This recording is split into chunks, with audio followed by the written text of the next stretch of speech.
pessoal, tudo bem? Eu sou Saulo Alencar, sou nefrologista. Hoje a gente vai falar sobre um assunto muito importante, presente em toda a prática médica, desde a urgência, emergência até ambulatório, que é a nefrolitíase. Vamos tentar fazer uma abordagem bem clínica, bem prática, passando por todos esses pontos. Bem, os objetivos dessa aula de hoje vão ser dominar o manejo da nefrolitíase na urgência, do diagnóstico ao tratamento do cálculo, reconhecer e minimizar o risco de recorrências a partir da identificação dos principais fatores de risco e da investigação dos cálculos, aprender estratégias, tanto farmacológicas quanto não farmacológicas, para prevenir a recorrência de novos cálculos e também entender que impacto a ocorrência de cálculos renais traz para a saúde dos rins. Bem, vamos começar falando um pouquinho sobre a nefrolitíase no pronto-socorro, na emergência. Imagine esse caso, imagine um caso de Pedro, um paciente de 34 anos aqui de Recife, que dá entrada no pronto de socorro com um quadro de uma dor lombar direita de forte intensidade e hematúria a 12 horas. Então, realmente, muito provavelmente, a sua suspeita clínica inicial vai ser de nefrolitíase. A apresentação clínica de litíase renal, ela costuma ser fácil. A gente costuma ter um quadro muito sugestivo de cólica renal, que todo mundo sabe que é uma dor de fortíssima intensidade. Os homens costumam dizer que é a dor do parto e, de fato, os scores de dor da cólica renal são muito fortes. Tem algumas pistas importantes que podem ajudar também a entender melhor, a pensar mais em cólica renal e algumas características clínicas são importantes. Por exemplo, a dor da cólica renal, ela costuma vir em episódios, tá? Costuma demorar de 30 minutos a 1 hora de grande intensidade e a localização da dor vai depender muito também do ponto da topografia que esse cálculo se encontra. Então, se esse cálculo se encontra numa topografia de ureter mais proximal, mais alto, a dor costuma ser mais lombar por distensão da cápsula renal. Em contrapartida, se esse cálculo está na via urinária mais baixa, a dor costuma ser mais em grandes lábios, na região dos testículos. Então, tem essa questão da topografia do cálculo em relação ao local que o paciente vai ter dor.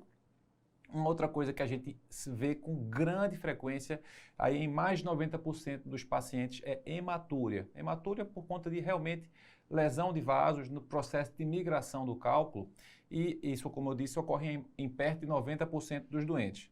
Dica prática interessante, nem sempre o paciente vai ter hematúria e a chance de você encontrar hematúria depende também quanto tempo faz que essa dor começou. Então, no primeiro dia de dor lombar, mais de 95% dos pacientes vão ter hematúria como um achado clínico, seja hematúria macroscópica ou hematúria no sumário de urina. E essa prevalência de hematúria ela vai caindo no decorrer dos dias, tá? Então, se o paciente não tiver hematúria, você não descarta a cólica renal, o cálculo renal como causa dessa dor do paciente no pronto de socorro. Um outro ponto que é importante também são sintomas inespecíficos que o cálculo renal pode trazer. Destaco alguns que também vão ter importância prática na condução desse paciente nesse momento, especialmente náuseas e vômitos. Então, a dor é muito intensa, o paciente costuma vir desidratado para o departamento de urgência e outros sintomas que podem acontecer também, especialmente se o cálculo está mais em ureter distal, mais próximo à bexiga, são sintomas irritativos de bexiga. Então, o paciente pode vir com disúria, pode vir com urgência miccional, e isso pode fazer diagnóstico diferencial com infecção urinária. E por falar em diagnóstico diferencial, paciente com quadro de nefrolitíase, com clínica de dor lombar no departamento de emergência, a gente tem que pensar em outros diagnósticos antes de assumir que o diagnóstico definitivo seja de litíase renal. Destaque para alguns. Um primeiro diagnóstico importante é a pielonefrite aguda. Só que a pielonefrite aguda, o paciente costuma se apresentar, além da dor lombar, com febre, com calafrios e habitualmente pode ter queda do estado geral. A pielonefrite aguda pode vir associada a um cálculo, pode ser uma pielonefrite aguda complicada, mas é importante lembrar desse diagnóstico e avaliar a necessidade de cobertura de antibiótico, que nem sempre a litíase vai precisar. Um outro diagnóstico que é importante, é um diagnóstico mais difícil e bem menos comum, é infarto renal.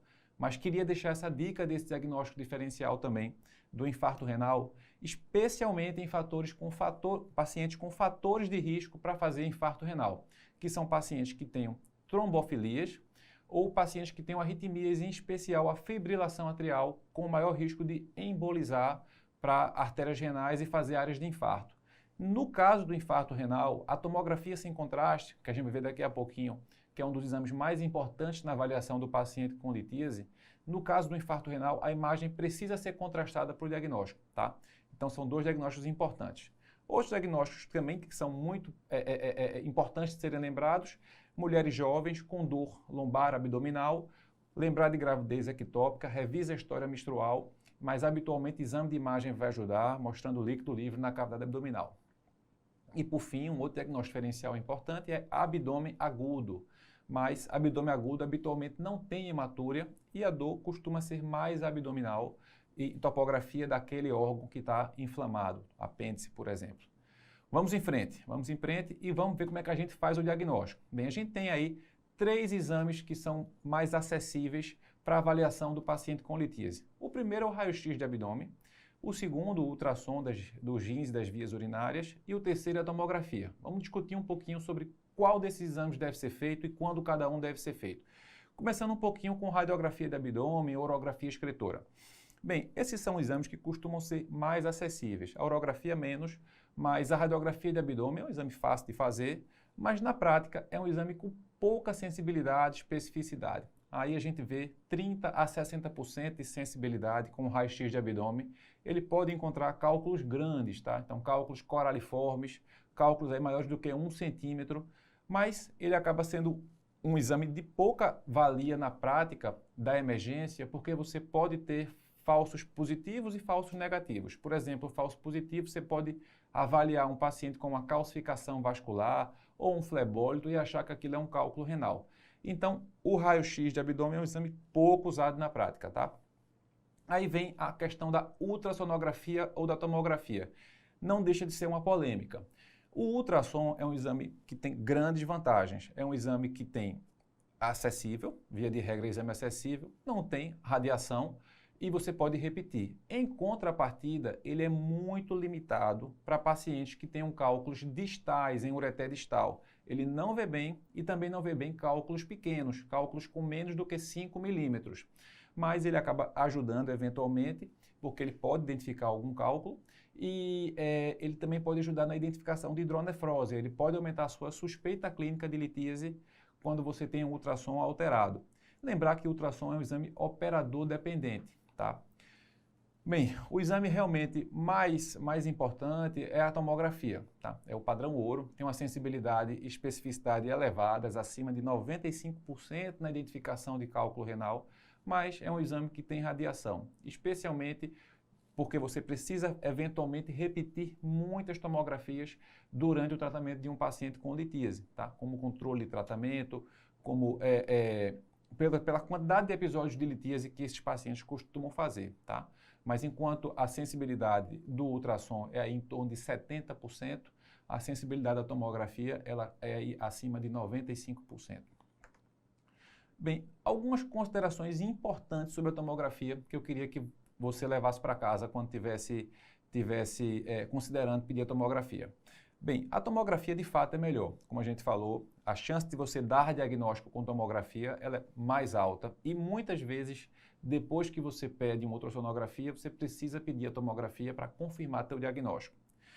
Mas existem também um outro ponto importante, é que existem doses diferentes de radiação disponíveis. Considera isso, checa isso no serviço que você trabalha.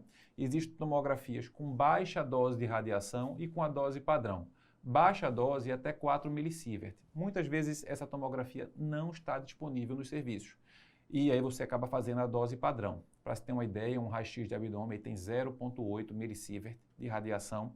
E aí você faz uma tomografia com baixa dose, com 2 a 3 millisieverts habitualmente. Então, não é uma radiação tão maior do que um raio-x de abdômen.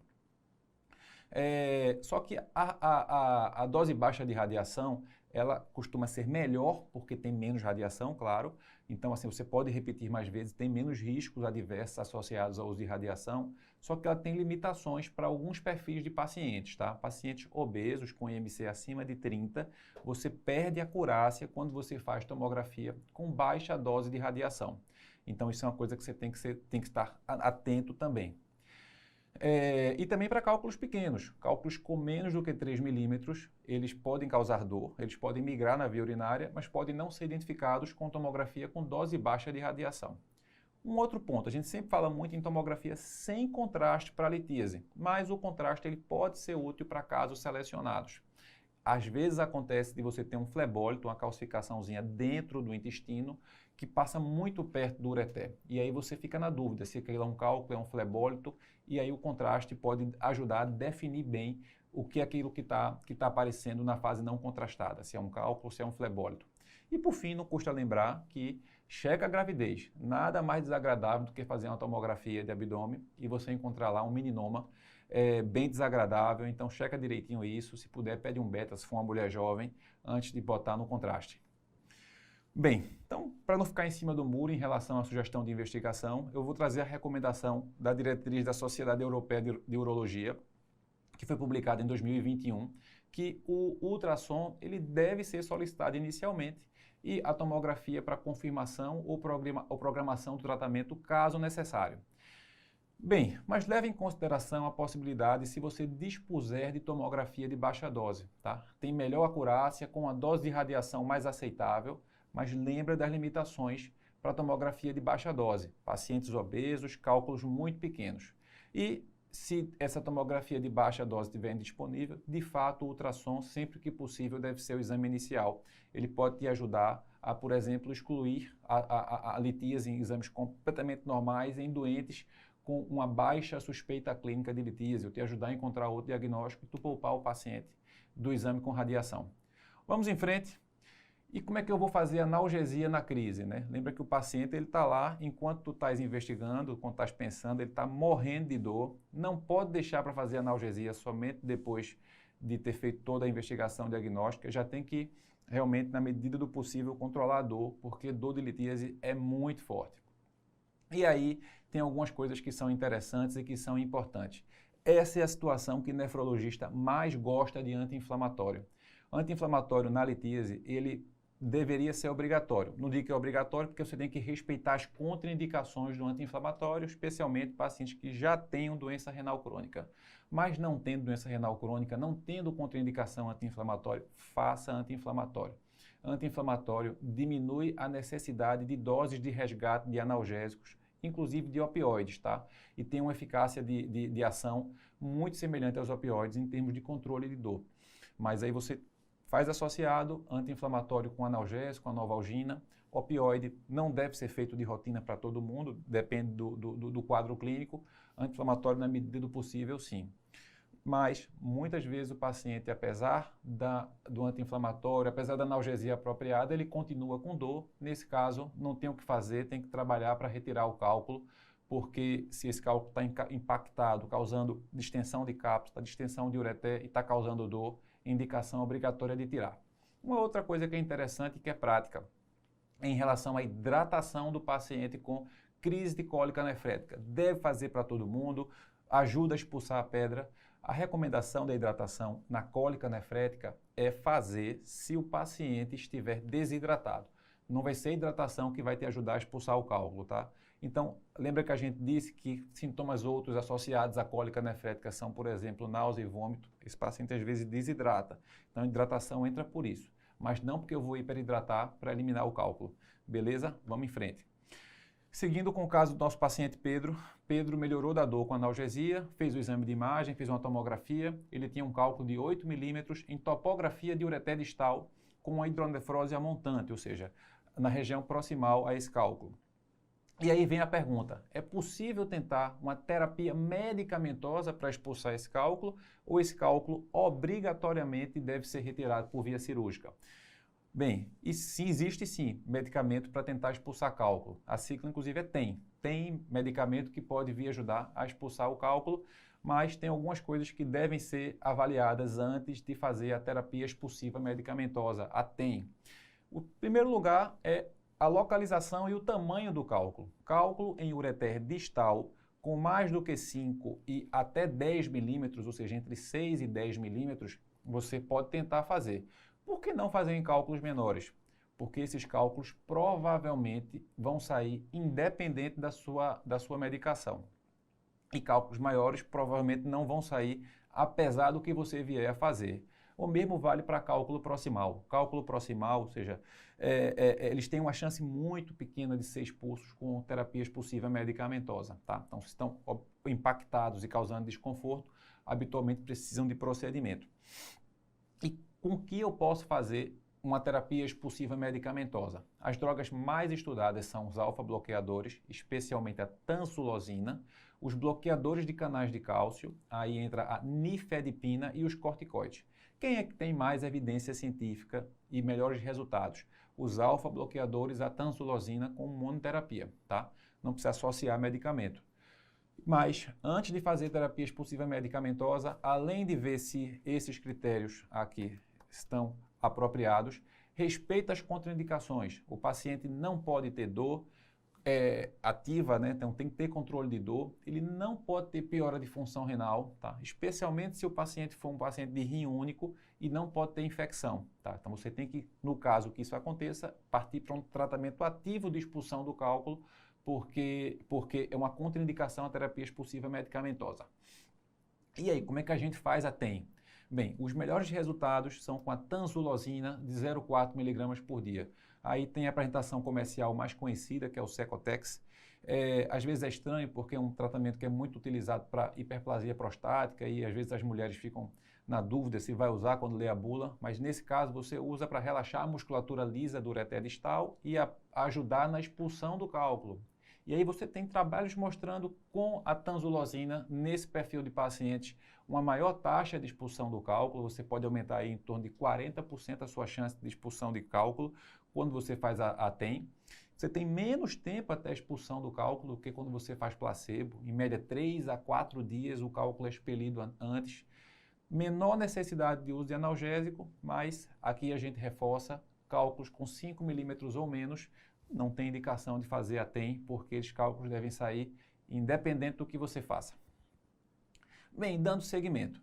Foi tentada a terapia expulsiva, foi prescrito anti-inflamatório, começou-se o Secotex, a tansulosina por 28 dias, mas no 7º dia de tratamento, Pedro evoluiu com a piora da dor lombar com calafrios, suspeita clínica de pielonefrite, acabou a brincadeira, optado por procedimento urológico, tem que retirar o cálculo, passado um duplo J e começou-se antibiótico para o controle desse quadro infeccioso. E aí, o paciente recebeu no pós-operatório aquele potinho lá com a sua pedrinha dentro. E a pergunta é, vale a pena mandar essa pedra que foi retirada para estudo? Essa pedra vai virar um souvenir, uma recordação ingrata dessa crise de cólica nefrética? Bem, a resposta é que sim, vale a pena mandar o cálculo para estudo. A análise do cálculo ajuda na condução do paciente. Você saber qual é a composição do cálculo, ela é muito importante para o manejo posterior, para as orientações posteriores que esse paciente vai receber. Mas não adianta mandar esse cálculo para qualquer lugar. Não adianta mandar para qualquer laboratório para fazer um maceramento do cálculo e dizer qual é a composição química do cálculo. Tem que ser um laboratório que faça uma análise apropriada. A análise apropriada é análise física, análise habitualmente cristalográfica. Métodos químicos têm um alto percentual de falha. Então, checa isso, não manda para qualquer laboratório, está gastando tempo e dinheiro e não vai te ajudar. E qual é a composição mais comum desses cálculos, quando a gente faz a análise da composição? O grosso em adultos são os cálculos de cálcio, tá? Aí, chegando a 90% dos cálculos, seguidos pelos cálculos de ácido úrico. Dentre os cálculos de cálcio, os mais comuns são os cálculos de oxalato de cálcio, seguidos do cálculo de fosfato de cálcio, tá? Então, habitualmente você vai estar encontrando na análise do cálculo um cálculo de cálcio, mas a sua composição pode mudar. Oxalato, fosfato e o tipo do cristal que você vai acabar encontrando também muda, beleza? E, mais uma vez, dependendo da composição desse cálculo, teu tratamento, a tua orientação para prevenir recorrência, que é um ponto que a gente vai falar daqui a pouquinho, muda. Bora em frente. O que é que chegou no exame de Pedro? Pedro mandou para uma análise cristalográfica apropriada, por espectro infravermelho, um cálculo puro de oxalato de cálcio monohidratado. E aí a gente tem as orientações apropriadas para isso. Bem, passado o evento, Pedro recebeu alta hospitalar com encaminhamento para investigação com o nefrologista. Encaminhamento muito apropriado, tá? O nefrologista é o profissional que habitualmente investiga a recorrência de cálculo. Vale muito a pena, mesmo após o primeiro episódio, esse paciente passar numa triagem, tá? E na consulta ele disse que, na verdade, essa foi a segunda vez que ele teve um episódio de cálculo. Ele tinha chegado a expelir espontaneamente uma pedra aí há cerca de 6 meses, pedra pequena que ele não guardou para análise, e agora teve essa crise e eliminou o cálculo que foi estudado.